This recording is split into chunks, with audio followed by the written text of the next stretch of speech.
ये अपराधियों पे, आतंकवादियों पे सख्त कार्रवाई की जाए।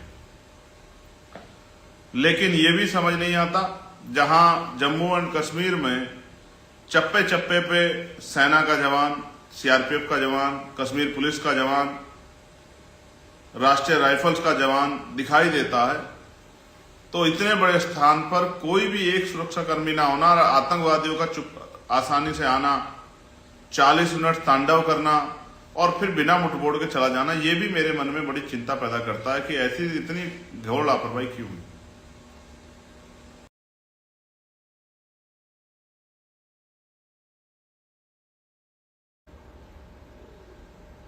जय भारत, जय संविधान, जय मंडल, जय जोहार।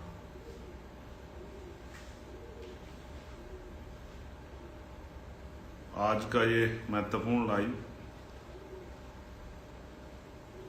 जिस पे मुझे आपसे बात करनी है, जो एक महत्वपूर्ण घटना भारत में घटी है, उसको लेकर मेरे मन में बड़ी पीड़ा थी। मुझे लगा कि ये पीड़ा आपसे शेयर करनी चाहिए। प्यारे साथियों, आप सभी को जय भीम, जय भारत, नमो बुद्धाय,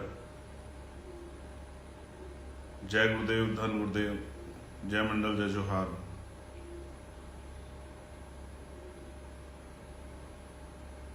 मैं सभी संतों, गुरुओं और महान पुरुषों को नमन करता हूँ, जिन महान पुरुषों ने अपने जीवन का एक बहुत महत्वपूर्ण योगदान एक समय और अपना पूरा संघर्ष हम लोगों के लिए किया है। प्यारे साथियों,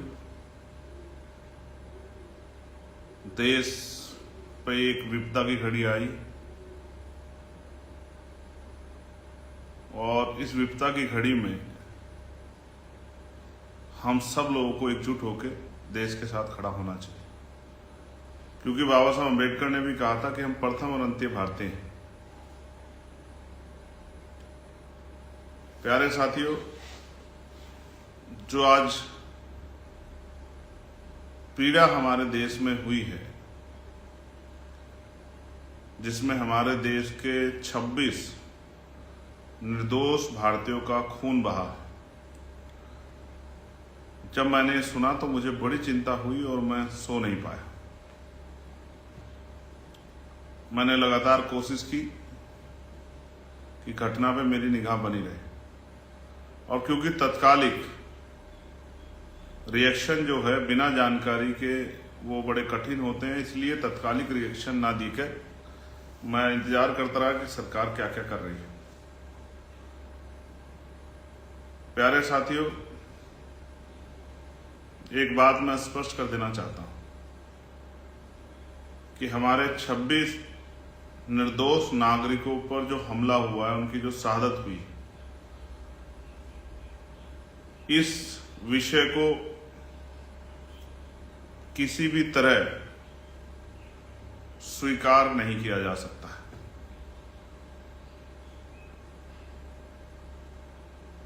किसी भी तरह से इस आतंकी घटना को,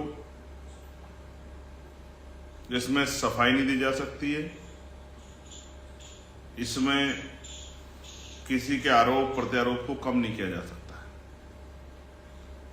और मैं यह स्पष्ट करता हूं,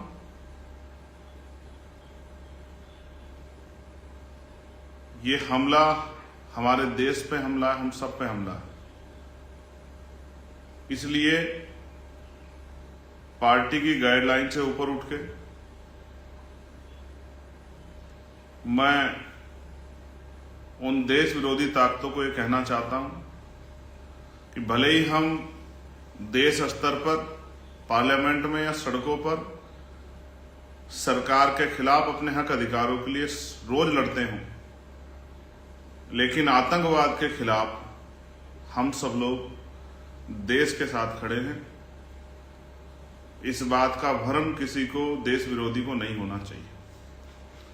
हो सकता है उनकी कुछ सहयोगी ताकतें, शक्तियां साथी यहाँ हों, लेकिन आजाद समाज पार्टी भीम आर्मी पूर्ण रूप से देश के साथ खड़ी है, देश के नागरिकों के साथ खड़ी है, देश की गरिमा के साथ खड़ी है, देश के सम्मान के साथ खड़ी है। इसलिए हमारे अपने अधिकारों की लड़ाई एक तरफ है और देश के सम्मान और देश के नागरिकों की रक्षा की लड़ाई एक तरफ है। इसलिए मैं देश विरोधी सभी ताकतों को बताना चाहता हूं जिनको ये भ्रम हो कि हम आपस में रोज लड़ते रहते हैं अपने हक अधिकारों के लिए, लेकिन जब अपने देश की बात आएगी तो हम लोग खून भी जो है देने से पीछे नहीं हटेंगे।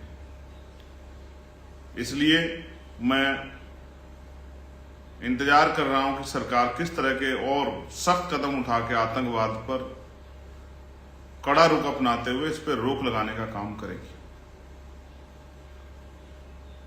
मैं आदरणीय प्रधानमंत्री जी से भी, गृह मंत्री जी से भी, रक्षा मंत्री जी से भी ये मांग करता हूं कि ये देश में ये आखिरी आतंकवाद की घटना होनी चाहिए, इसके बाद कोई आतंकवाद की घटना ना हो। ये जिम्मेदारी सुनिश्चित करना आप लोगों का काम। इसलिए मैं पूरी जिम्मेदारी से आजाद समाज पार्टी भीम आर्मी की तरफ से इस हमले की कठोर निंदा करता हूं और इस हमले में शामिल चाहे वो आतंकवादी देश के अंदर के हों या देश के बाहर किसी देश के हों, उनको चिन्हित करके उनको बिल से निकालकर उन पर सख्त कार्रवाई की जाए, ऐसी भी मैं मांग करता हूं। ऐसा ना हो, मेरे मन में कुछ सवाल भी हैं, ऐसा ना हो कि पुलवामा के तरह 5 साल तक इसकी जांच भी अंधेरी पोटली में पड़ी रहे। मैं ये भी मानता हूं कि अगर पुलवामा की जांच होती और उस जांच में जो चूक हुई है, उस समय उस घटना में जो चूक हुई, अगर उन चूक पे काम हो जाता तो शायद ये घटना पहलगाम वाली ना होती। मैं ये भी मानता हूं। मैं ये भी मानता हूं कि कुछ कहानियां भी ऐसा लगता है जैसे रची गई, हालांकि मैं देश के साथ खड़ा हूं, जिनमें धर्म के आधार पर हिंसा की बात की गई, लेकिन वहां मैं ये भी मानता हूं कि आतंकवाद का कोई चेहरा नहीं होता, उसका कोई मजहब नहीं होता, उसकी कोई जाति नहीं होती, उसका कोई जो है उसके दिल में आतंकवादी साधु नहीं होते, संत नहीं होते हैं।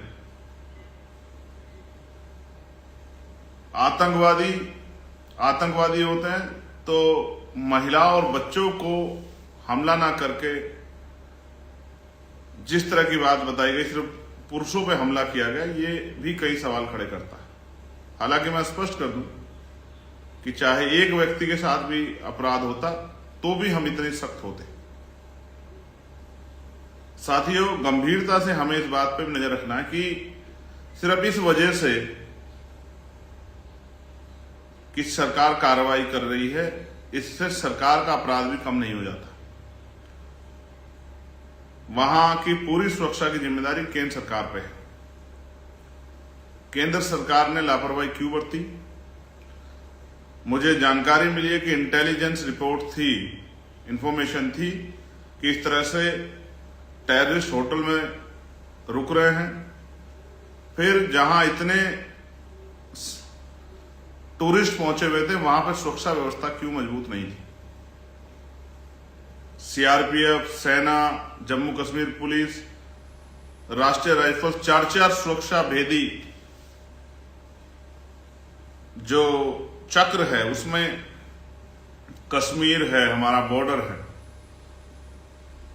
फिर अचानक ऐसा क्या हुआ कि सारे सुरक्षा चक्र को भेजते हुए आतंकवादी पहलगाम तक चले आए। और मैं आपको यह भी याद दिलाना चाहता हूं, पहलगाम वो जगह है जहां से अमरनाथ जी की यात्रा जो है वो होकर गुजरती है और बहुत जल्द अमरनाथ जी की यात्रा भी चलनी। तो मैं प्रधानमंत्री जी से यह भी मांग करता हूं कि आप लापरवाही ना करें, अमरनाथ यात्रा में किसी तरह की त्रासदी ना हो, किसी तरह की घटना ना हो जाए, लोगों के, श्रद्धालुओं के साथ कोई हमला ना हो, हिंसा ना हो। इसलिए बड़ी जिम्मेदारी से सख्त कदम उठाने की और आतंकवाद को चोट देने का समय अब है उस पर आपको काम करना चाहिए। हालांकि प्यारे साथियों, मैं तो ये मानता था कि जब 370 हटाई गई, जब नोटबंदी की गई, जब यूनाइटेड टेरिटरी बनाई गई, तो ये कहा गया कि मिशन ऑल आउट चल रहा है। अब आतंकवाद वहां जड़ से खत्म हो गया, आतंकवादी भाग गए हैं। नोटबंदी से केंद्र सरकार ने आतंकवाद की कमर तोड़ दी थी। फिर ये अचानक से कहां से आतंकवादी आ गए जिन्होंने हमारी कमर तोड़ दी, हमारे लोगों को खून के आंसू रुला दिया। मैं इन परिवारों के बारे में सोचता हूं जिन परिवारों ने अपने घर के लोग खोए हैं। किसी ने अपना बेटा खोया, किसी ने अपना पति खोया, किसी ने अपना भाई खोया। मैं उनके बारे में, किसी ने अपना पिता खोया, मैं उनके बारे में सोचता हूं, उनके दर्द के बारे में सोचता हूं तो बड़ी चिंता होती है। लेकिन मैं मानता हूं कि अगर सुरक्षा में चूक नहीं होती तो शायद आज वो हमारे बीच जिंदा होते। इसलिए मैं केंद्र सरकार से मांग करता हूं कम से कम 1 करोड़ रुपए का मुआवजा प्रति परिवारों को दिया जाए और उनके मन को शांति के लिए अपराधियों पे, आतंकवादियों पे सख्त कार्रवाई की जाए। लेकिन यह भी समझ नहीं आता, जहां जम्मू एंड कश्मीर में चप्पे चप्पे पे सेना का जवान, सीआरपीएफ का जवान, कश्मीर पुलिस का जवान, राष्ट्रीय राइफल्स का जवान दिखाई देता है, तो इतने बड़े स्थान पर कोई भी एक सुरक्षाकर्मी ना होना, आतंकवादियों का चुप आसानी से आना, 40 मिनट तांडव करना और फिर बिना मुठभेड़ के चला जाना, यह भी मेरे मन में बड़ी चिंता पैदा करता है कि ऐसी इतनी घोर लापरवाही क्यों हुई। फिर मीडिया का जिस तरह से धर्म आधारित प्रोपगंडा चलाना और उस प्रोपगंडे की आड़ में देश में हिंसा का माहौल, गृह युद्ध जैसा माहौल बनना, कश्मीरी बच्चों को, चाहे वो पंजाब में रह रहे हो, चाहे वो हरियाणा में रह रहे हो या उत्तराखंड में रह रहे हो, दिल्ली में रह रहे हो, उन पर हमला करना। ये आज जरूरत ये थी कि देश को एकजुट होकर, जब देखिए महसूस कीजिए, जब किसी घर पे प्रहार होता है तो घर के लोग आपस में नहीं लड़ते, तो देश को एकजुट होकर आतंकवाद के खिलाफ लड़ना था। लेकिन देश तो अपने देश के अंदर लड़ रहा है।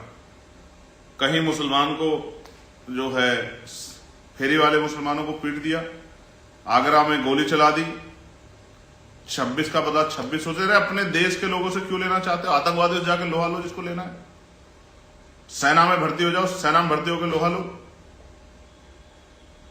तो ये भी समझना है कि आज देश को एकजुट होकर आतंकवाद के खिलाफ लड़ना है, ना कि देश के लोगों के खिलाफ लड़ना है। अगर मुसलमान इतने बुरे हैं तो सबसे पहले भारतीय जनता पार्टी अपनी पार्टी से मुसलमानों को निकाले, अपने मुसलमान लीडरशिप को। अगर वो इतने बुरे हैं, जिनको राज्यसभा में भेजा है, जिनको आरएसएस ने जो अपना मोर्चा बनाया, राष्ट्रीय मुस्लिम मोर्चा, पहले उसको खत्म करें, तब तो माना जाए कि भाजपा जो है मुसलमानों से नाराज है, मुसलमानों के ऊपर जो है हमला कर रही है। लेकिन अपनी पार्टी में मुसलमानों को रखकर, अभी कुछ दिन पहले वक्फ के नाम पर मुसलमानों के हितैषी बनने के लिए कानून लाकर, कि हम कानून ला रहे हैं उनके हितैषी होने का, अरब प्रायोजित हिंसा कराकर जो है देश का माहौल और चुनावी एजेंडा सेट करने का जो काम किया जा रहा है, इससे भी हमारे लोगों को समझदार होना चाहिए। एक तरफ अभी 1 महीने पहले वक्फ पे रात को 2:30 बजे तक पार्लियामेंट चलाकर 3 बजे तक इतिहास रचने का काम कर रही थी सरकार, कहते मुसलमानों के हितैषी हैं, और अब उन्हीं की पार्टी के लोग एजेंडा चला के मुसलमानों के खिलाफ उनको पीटने का, कश्मीरी बच्चों को पीटने का काम कर रहे हैं, या मुसलमानों को पाकिस्तान से जोड़। हमारे देश के मुसलमानों का पाकिस्तान से क्या मतलब है? हमें क्या मतलब पाकिस्तान के मुसलमानों से? भारतीय मुसलमान भारत का है, और जरूरी नहीं कि मुसलमान कोई भी अपराध में शामिल हो सकता है। कई ऐसे लोग हैं जो पकड़े गए हैं जिन्होंने देश की खुफिया जानकारी, वो हिंदू धर्म से भी थे, जिन्होंने पाकिस्तान को या दूसरे देशों को देने का काम किया। और मैं कश्मीर के एजेंसियों पर लेकर चिंता में हूं।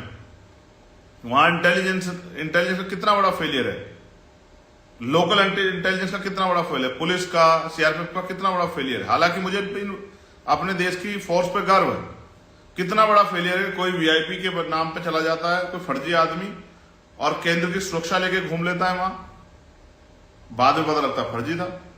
अभी कितने आसानी से हथियार आ जाते हैं, हर जगह चेक पोस्ट है, नाके हैं, सब कुछ होते हुए भी इस तरह के वेपन लेके लोग आ जाते हैं, बड़े चिंता का सबब है। मन में बड़ी पीड़ा, कितने लोगों की जान चली गई और हम हाथ पे हाथ धर के बैठे रहे।